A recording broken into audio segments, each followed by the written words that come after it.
బెండకాయ బాగా తిన్నప్పుడండి మరి స్పెయిన్ దేశస్థులు చేసిన పరిశోధనలు ఇంకోటి ఉందన్నమాట. ఇందులో ఉండే కొన్ని కెమికల్స్ పాలిఫినాల్స్ మరియు యాంటీ ఆక్సిడెంట్స్ ఇట్లాంటివి బాగా ఎక్కువ ఉన్నాయట.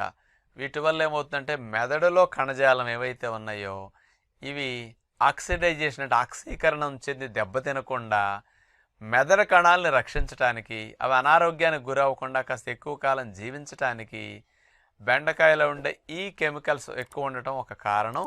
దీని ద్వారా జ్ఞాపక శక్తి పెరగటానికి, ఆలోచన శక్తి బాగా పనిచేయటానికి ఇట్లాంటివి బాగా ఎక్కువగా బెండకాయ వల్ల లాభాలు స్పెషల్గా దీనికి మెదడుకు బాగా పనికొస్తున్నది. నేర్చుకునే శక్తి కూడా లెర్నింగ్ ఎబిలిటీ బాగా పెరుగుతున్నది బెండకాయ తినటం వల్ల అనేది స్పెషల్గా స్పెయిన్ దేశస్తులు మరొక పరిశోధన ద్వారా అంటే బెండకాయకి మన బుద్ధి పెరగటానికి, తెలివితేటలు, మేధాశక్తికి, జ్ఞాపక శక్తికి